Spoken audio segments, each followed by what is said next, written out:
In the quiet stretches of rural land where wide open fields met the edge of a tightly controlled suburban neighborhood, boundaries were not just lines on a map, they were personal, sacred, and fiercely defended.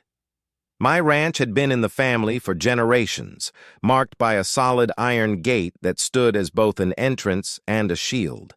The gate represented privacy, order, and respect for the land. But in every neighborhood, there was always one person who didn't see boundaries as rules. That person was Karen. Karen lived just beyond the neighborhood association's limits, though she operated like she ruled the entire county. Known for her constant complaints, sharp tongue, and relentless need to control others, she had become infamous for butting into business that wasn't hers. Her obsession with appearances and her self-declared authority made her the kind of neighbor most dreaded. Yet for a long while, she had little to do with me, until she found a shortcut she couldn't resist. The problem began subtly.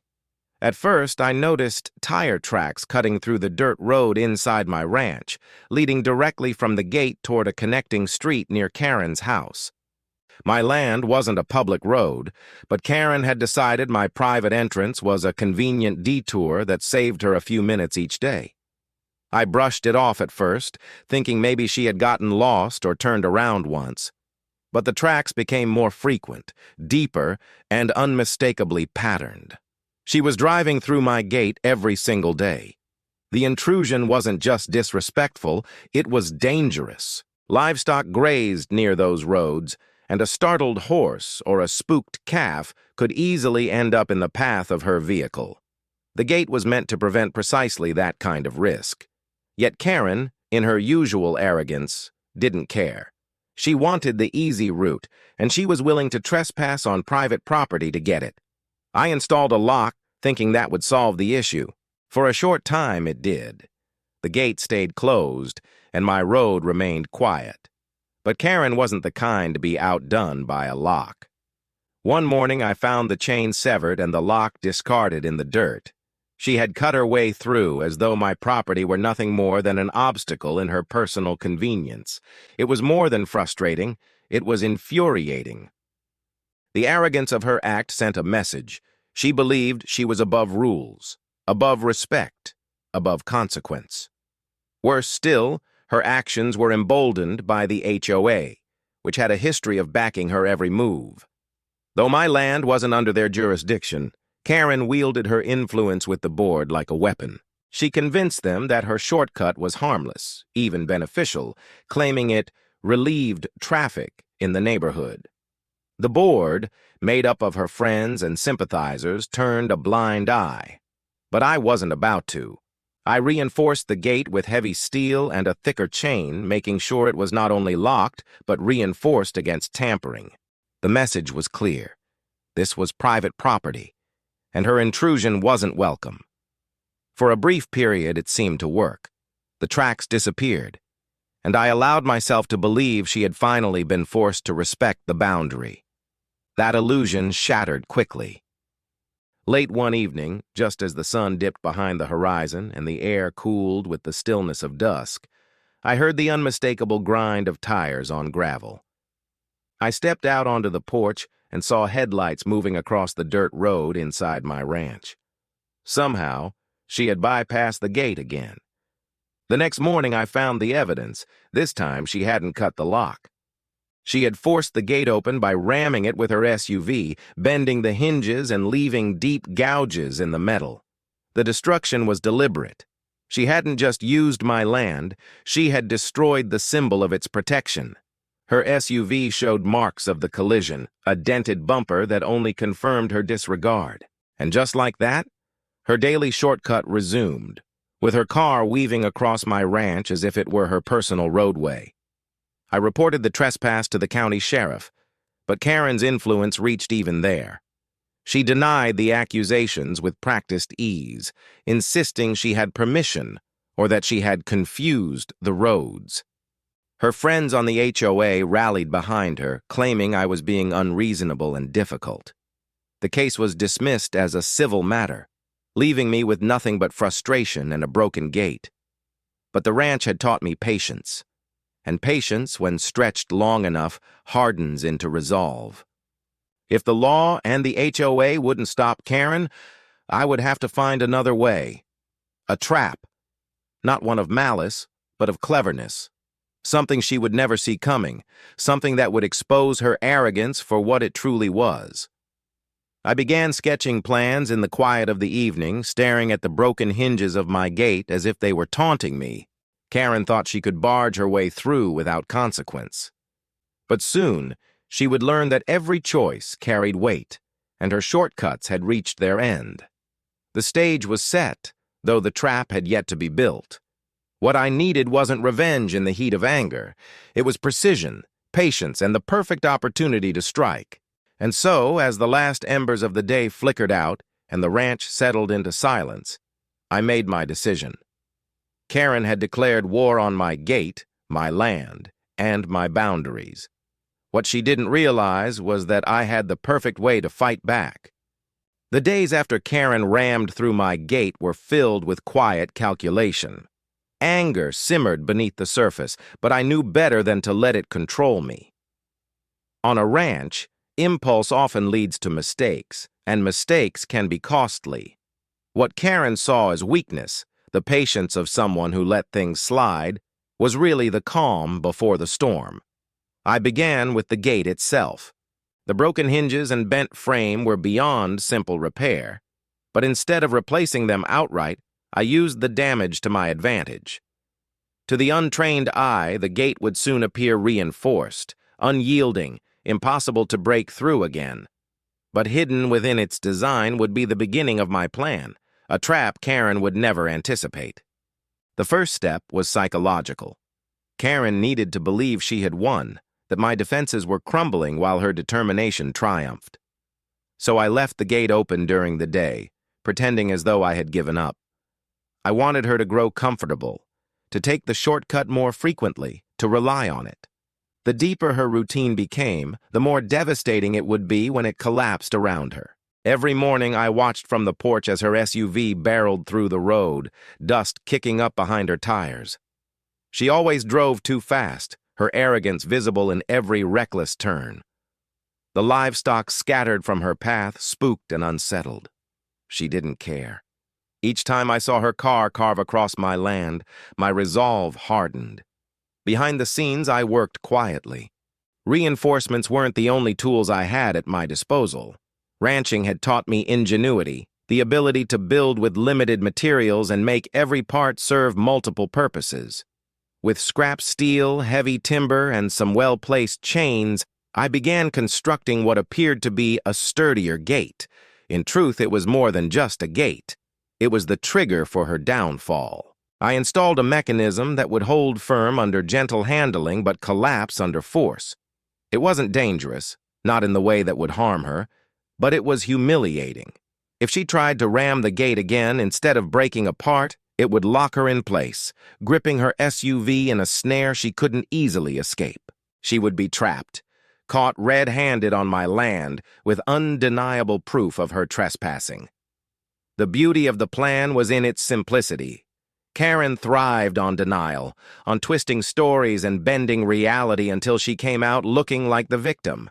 But once she was physically stuck, with her car entangled and her exit blocked, there would be no way to spin the truth. The evidence would speak louder than any excuse she could conjure. As I worked, I thought of all the times neighbors had fallen victim to her antics.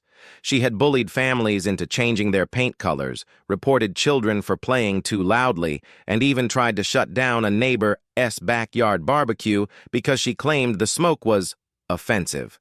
She thrived on control, and the HOA enabled her every step of the way. But here, on my land, her influence had no power. The construction took days. Every evening, as the sun dipped low and the crickets began their chorus, I tightened bolts, checked latches, and adjusted the balance of the mechanism. It had to be flawless. Karen was cunning in her own way. If she sensed even the slightest trick, she would grow suspicious. The trap needed to look ordinary, unremarkable, a gate like any other. Only when she pushed her luck would it spring to life. Finally, the setup was complete. From the road, it looked like a solid, unyielding barrier, impossible to move without permission.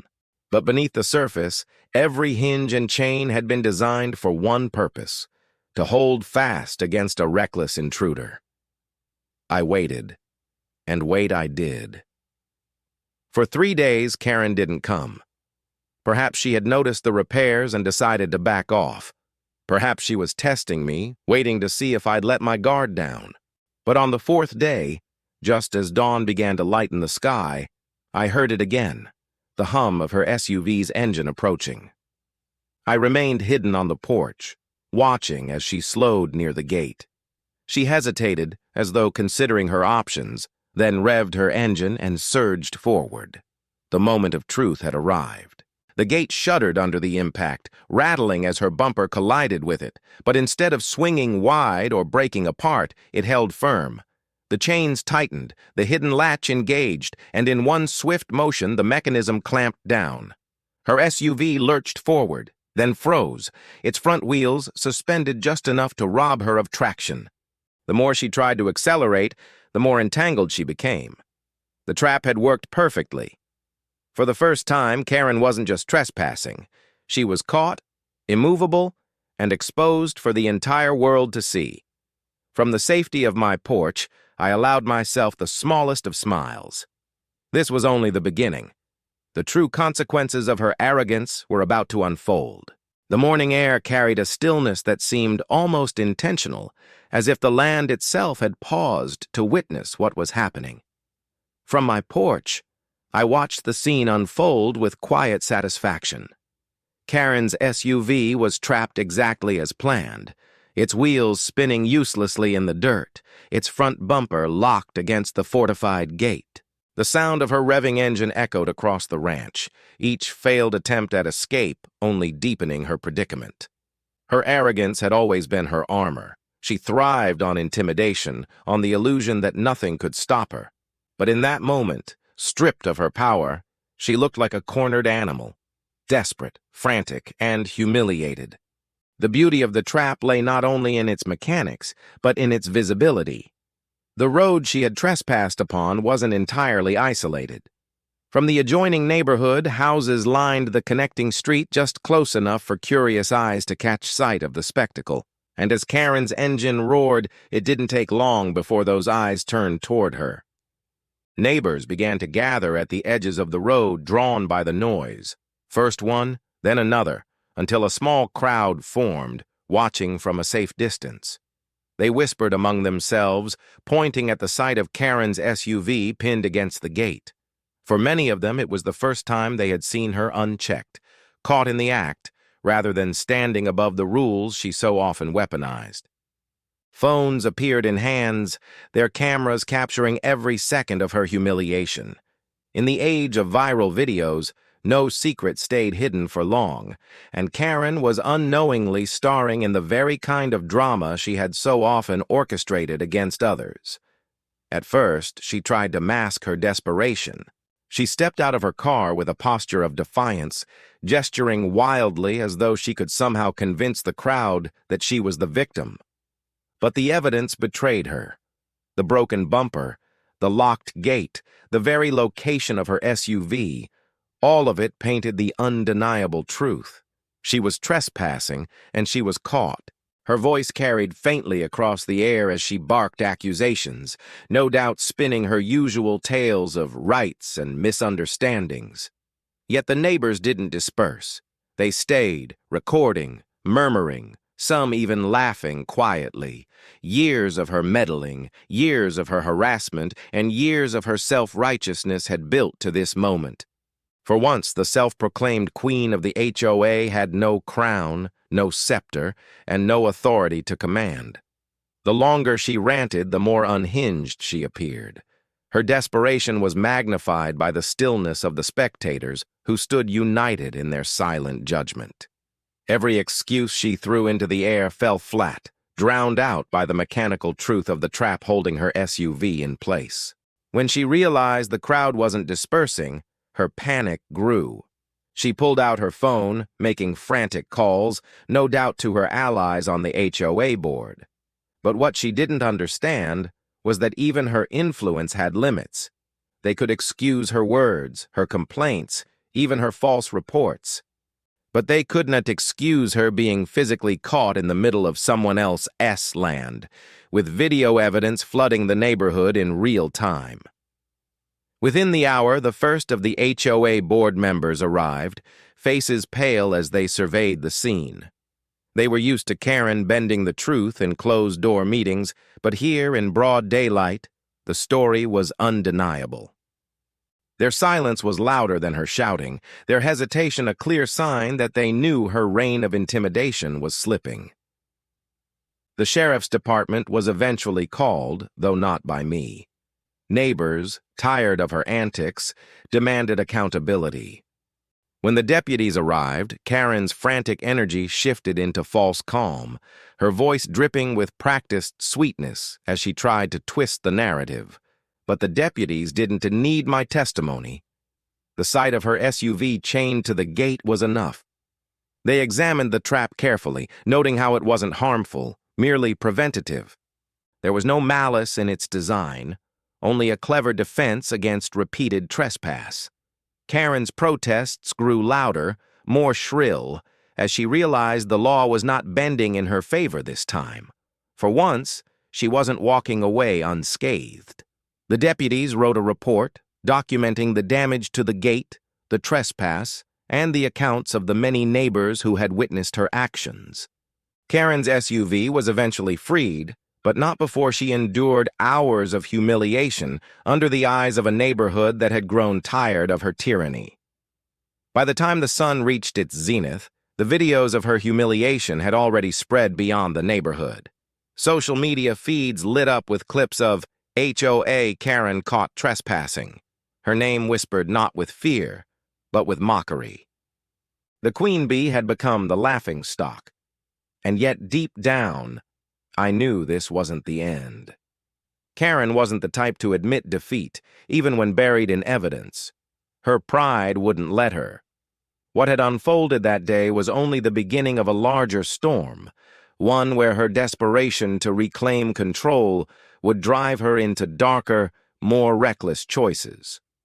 I had trapped her once, but the real battle was only just beginning. Karen's humiliation had spread like wildfire. By the time the sun set on that disastrous day, the videos of her SUV trapped at my gate had already made their way through the neighborhood and beyond. Laughter followed her wherever she went, whispers trailed her in the grocery store aisles, and even her closest allies on the HOA board avoided her calls. But Karen was not the type to retreat quietly. Her pride burned hotter than any embarrassment, and her desperation to regain control made her more dangerous than ever. Where most people would have accepted defeat, Karen doubled down. She wasn't going to let her image as the self-proclaimed enforcer of rules crumble, not without a fight. The retaliation began subtly. Letters from the HOA started appearing in my mailbox, filled with fabricated complaints. They claimed my fence was unsightly, my barn was non-compliant with local codes, and even my livestock posed a nuisance to nearby residents. Each letter dripped with pettiness, obvious in its intent, yet cloaked in the thin veil of bureaucratic language. It was laughable on paper. After all, my ranch sat outside the HOA's jurisdiction. Their rules had no power here. But Karen wasn't relying on authority. She was relying on harassment. The flood of paperwork, the threats of fines, and the constant reminders were designed to wear me down. When that failed, she escalated. Anonymous calls began reaching county offices, reporting unsafe conditions on my land. Inspectors showed up unannounced, forced to waste their time chasing down false claims. Each time they left empty-handed, but the disruption was constant. Karen was trying to use the system itself as her weapon, throwing mud in every direction in hopes something would stick. The neighborhood grew divided. Some residents, still under Karen's thumb, parroted her complaints, hoping to stay in her good graces. Others, emboldened by her public downfall, openly defied her, refusing to side with her vendetta. The once tidy suburban street began to show cracks. Arguments at HOA meetings, disputes between neighbors, and a slow unraveling of the unity Karen had once claimed to uphold. But Karen wasn't finished. Her next move was more personal.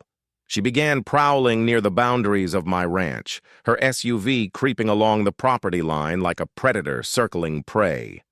At night, headlights cut across the dark fields, lingering longer than they should have, as if daring me to confront her. It was intimidation, plain and simple. She wanted me to feel watched, cornered, under pressure.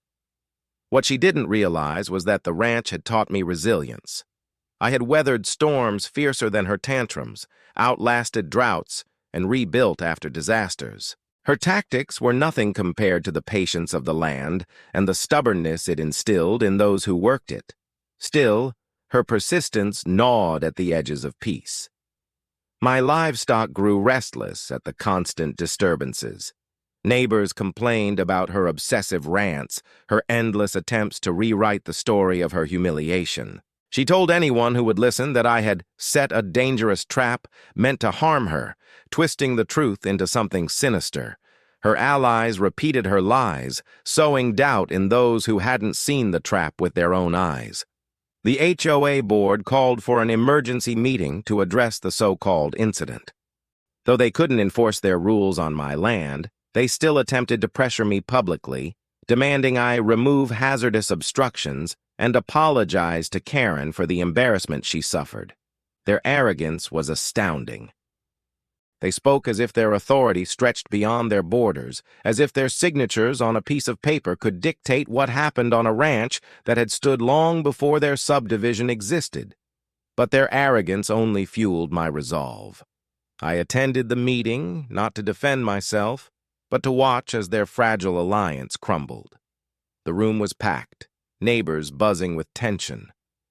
When the board tried to present their case, video evidence surfaced.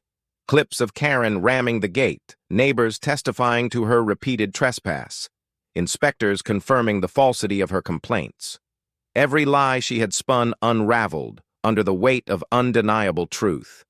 The board's power fractured that night. Some members tried desperately to shield her, while others distanced themselves, unwilling to be dragged down with her. Karen sat fuming, her face flushed with rage as control slipped further and further from her grasp. But humiliation only hardened her obsession. She wasn't just fighting for control anymore, she was fighting for survival, for the illusion of dominance she had built her entire life upon. And in her desperation, she began plotting something bigger, something that would go beyond letters, fines, or intimidation. Karen had lost the battle of public opinion, but she wasn't ready to surrender the war. And deep down, I knew the storm she was preparing would make everything that had come before feel like nothing more than a drizzle. The weeks following the HOA meeting were strangely quiet, and that silence was more unsettling than any of Karen's outbursts. It wasn't in her nature to retreat, and the absence of her harassment felt unnatural, like the lull before a thunderstorm. Neighbors speculated endlessly. Some believed she had finally been shamed into submission, while others whispered that she was planning something bigger. I knew better than to believe the first theory. Karen wasn't the kind to let a wound scab over. She was the kind to scratch at it until it festered. Her pride had been dealt a devastating blow, and people like Karen didn't heal from that. They schemed. The first signs of her next move came late at night. I began noticing unfamiliar cars idling near the property line, engines running softly in the dark. At first, I dismissed them as lost drivers, but the pattern was too deliberate. The vehicles always lingered in the same spots, always leaving once I approached with a flashlight. Karen had found new allies, people willing to help her wage her private war. Then came the sabotage. One morning I found the pasture fence cut clean through, the posts snapped deliberately. Cattle had wandered dangerously close to the road, their safety compromised. It wasn't the work of an accident or a wild animal. It was calculated, deliberate. Karen's retaliation had escalated from harassment to destruction. The sheriff's office took the report seriously this time, but without catching anyone in the act, little could be done. Karen's denials were as predictable as they were infuriating. She painted herself as the victim of a smear campaign, claiming I was framing her to distract from my so-called dangerous traps. Her lies grew more outrageous, but to her dwindling circle of loyal supporters, they were gospel. The tipping point arrived on a stormy night, when rain lashed the fields and wind howled through the broken fence lines. Around midnight, I heard the roar of engines cutting through the storm. Multiple vehicles this time, not just one. Their headlights carved through the darkness, heading straight for the gate. Karen had brought reinforcements.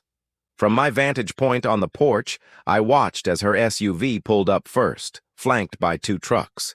She had rallied her allies for one final act of defiance. The trap that had humiliated her weeks before still loomed at the entrance, and it was clear she intended to destroy it once and for all. The trucks revved, their tires churning mud as chains were thrown around the reinforced frame of the gate. They pulled hard, straining against the steel and timber I had so carefully constructed. Sparks flew as metal scraped against metal, the storm amplifying the chaos. Karen stood in the rain, shouting commands, her voice shrill even over the thunder. She wasn't just trespassing anymore, she was orchestrating a full-scale attack on my property, determined to erase the symbol of her defeat. But what she hadn't accounted for was that I had anticipated her desperation. After her first humiliation, I had reinforced not only the gate but also the land around it. Deep trenches, hidden beneath the dirt and grass, lined the approach. They were meant for runoff during floods, but now they served a second purpose. As the trucks pulled with all their might, their back wheels slid into the trenches, sinking deep into the mud. Engines roared louder, tires spun, but the harder they fought, the deeper they sank. Karen's allies cursed and struggled, their vehicles trapped just like her SUV had been weeks earlier. And then came the inevitable. The gate didn't fall. Instead, the strain of their reckless pulling snapped the chains holding their rigs, sending them crashing backward in the mud. One truck's axle snapped clean, leaving it crippled in the storm. Karen's SUV, too close to the chaos, was splattered in mud and debris, its headlights flickering as if mocking her failure. The neighbors, drawn by the commotion, appeared once again. Despite the pouring rain, they gathered at the edge of the road, watching as Karen's grand plan unraveled before their eyes. Phones lit up even in the storm, capturing the spectacle as lightning framed the disaster in stark flashes. Karen screamed into the night, her rage echoing through the fields. She demanded more effort from her allies, but their will had broken. One by one, they abandoned their vehicles, sloshing through the mud in defeat. Her carefully planned retaliation had collapsed into chaos, leaving her alone in the storm, soaked, humiliated, and screaming at a gate that refused to bow. By the time deputies arrived, the scene was undeniable. Damaged trucks stuck in the mud, a broken fence line, and Karen at the center of it all. Her denials carried no weight against the evidence that surrounded her. Reports were written, charges considered, and the last remnants of her credibility washed away in the rain. Yet as she was escorted from the property, her face twisted with fury rather than shame. The storm had broken her plan, but not her spirit. Even as the deputies led her away, her eyes burned with the promise of vengeance. Karen had lost the battle yet again, but something in her expression told me she wasn't finished. For someone like her, surrender wasn't an option. And I couldn't shake the feeling that her next move would be the most desperate and the most dangerous of all. The storm had passed, but the air that lingered in the days that followed was heavy with tension. The failed assault on my gate had left Karen's reputation in ruins. Her SUV and her allies' trucks crippled and stuck in the mud for all to see. The neighborhood had witnessed her desperation firsthand, and whispers spread faster than wildfire. She was no longer the queen of the HOA, no longer the feared enforcer of rules. She was the punchline of every whispered conversation, the cautionary tale shared over backyard fences. But humiliation wasn't enough for Karen. Where others might have retreated, licking their wounds, she became more erratic. The HOA, desperate to salvage its own crumbling credibility, distanced itself from her completely. She was stripped of her influence, her allies scattering in the face of her unraveling. And yet, that isolation only made her more dangerous. I knew it was only a matter of time before she tried one final move. Pride like hers didn't die quietly, it went out with a blaze. The night it happened, the ranch was still, bathed in the pale glow of the moon. The livestock slept peacefully, the fields swayed gently in the breeze, and the repaired gate stood tall, stronger than ever. But in that silence, I felt it, an unease, a disturbance in the rhythm of the land. And then I saw it, headlights cutting across the darkness, weaving through the far side of the property. Karen had abandoned the front gate, choosing instead to strike from another angle. This time, she wasn't trying to sneak through. She was trying to destroy. Her SUV barreled across the pasture, tires ripping through the soil, churning mud and grass in its wake. She aimed directly for the barn, the structure that had stood for decades, housing not just tools but the very heart of ranch life. It wasn't just property she was targeting, it was legacy. But Karen had underestimated more than just my patience. After her last attempt, I had reinforced more than just the gate.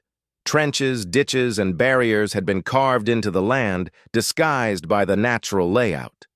The ranch itself had become a fortress, every path she might take narrowed and guided. Her SUV thundered forward, headlights blazing, until suddenly the ground beneath her gave way. The front tires plunged into a deep trench, the vehicle jolting violently as it slammed nose first into the earth. The impact was thunderous, the shriek of metal and the crack of glass echoing through the night. Steam poured from the hood as the engine hissed its last breath, and Karen, for the third and final time, found herself trapped, immobilized by her own arrogance. Neighbors, roused by the noise, gathered quickly, flashlights bobbing in the distance. They found her clawing at the steering wheel, pounding the dashboard, screaming incoherently into the night. Her fury wasn't directed at me or even at the ranch. It was directed at her own failure, her inability to bend the world to her will. When the deputies arrived, there was no sympathy left for her. The evidence was overwhelming: trespass, destruction of property, reckless endangerment. The officers didn't entertain her excuses this time. She was pulled from the wreckage, mud caking her shoes, hair wild, voice hoarse from screaming. The neighbors recorded silently, their cameras capturing the final chapter of her downfall. For years, Karen had wielded fear as her weapon. She had bullied, intimidated, and manipulated, always twisting narratives to her advantage.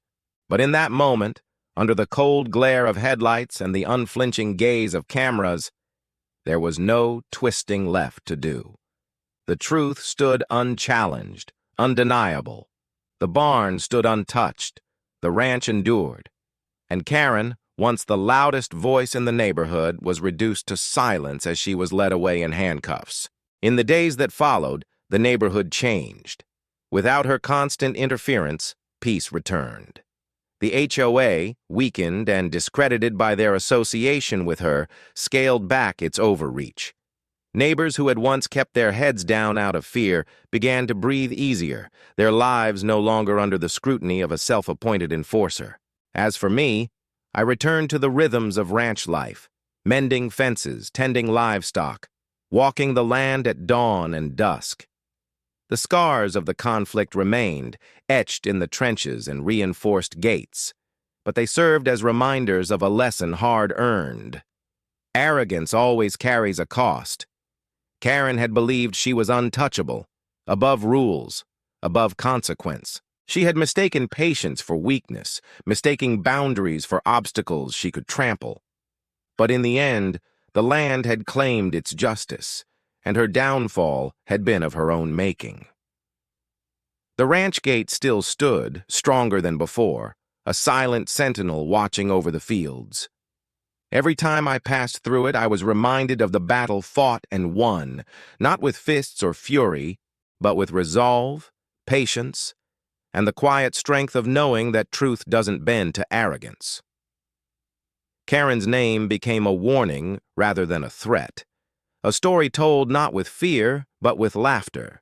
She had set out to control everyone around her, and instead she had lost control of everything. And so the feud ended where it began, at the gate. Only this time, it was no longer a symbol of intrusion and violation. It was a symbol of victory, of boundaries respected, of a battle won not just for me, but for everyone who had ever been forced to endure the tyranny of a Karen who believed the rules were hers alone to make.